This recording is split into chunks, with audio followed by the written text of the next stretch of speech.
Hi everyone, Ron Hellman, EdTech consultant from Kent ISD. I've had our staff members ask me a few times lately about how they might make telephone calls to parents and students without exposing their personal cell phone. So there are a couple different ways to do this, and I'm going to share both with you, and they're pretty easy to do. The first one is using Google Voice, and the way you get to that is you go to voice.google.com. But the caveat is you need to do this from your personal Google account. So that'd be your name at gmail.com to set this up. Unless your organization is paying the $20 per person per month fee in your G Suite for Education. Not very many folks I know are having that done for them. So you want to use your personal account to do this. Once you go there, you'll walk through the steps, you'll pick a virtual phone number, and then you'll be able to use a dialer like this to place phone calls to your parents and students.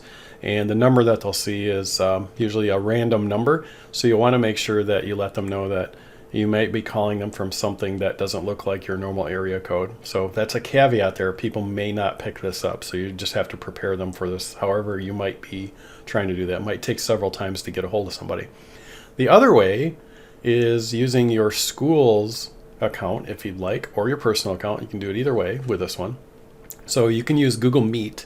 And Google Meet is a web conferencing platform where we do video conferencing.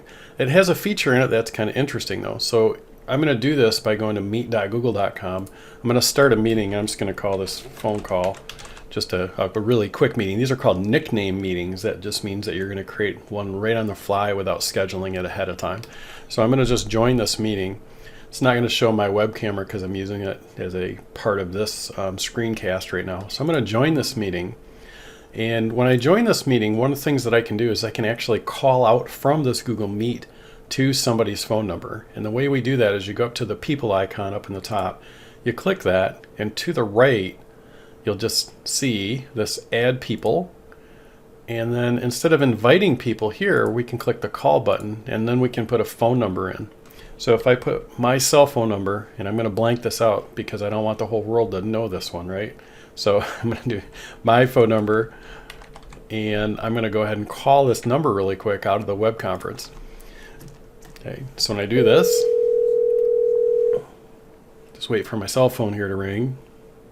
Okay, so it says the Google will say you just called the meeting, you've just joined one other person. So what that means is that as soon as you heard that little bonk on your end over here on the computer side, that means your person has picked up. So this is the way the phone calls show up for end users, whoever it is you might be calling. It's going to say it's coming from Hangouts Meet. The phone number is generally random, but it normally identifies itself as Hangouts Meet. So now you can have your conversation through your computer with whoever it is that you're calling. Same thing as we said before, they may not pick this up based on some random phone number calling them. So you just have to be aware of that. But it's a really great way just to be able to call folks without exposing your personal cell phone number. And I find actually using the computer sometimes is a lot easier than using my phone up to my head. Just don't be one of those people that puts it on speakerphone and just talks like this in crowds, because that's rude. If you have any questions about this, I'd be happy to help and maybe point you into some directions of assistance. Again, my name's Ron Hellman, EdTech consultant from Kent ISD. Thanks. Have a fantastic week.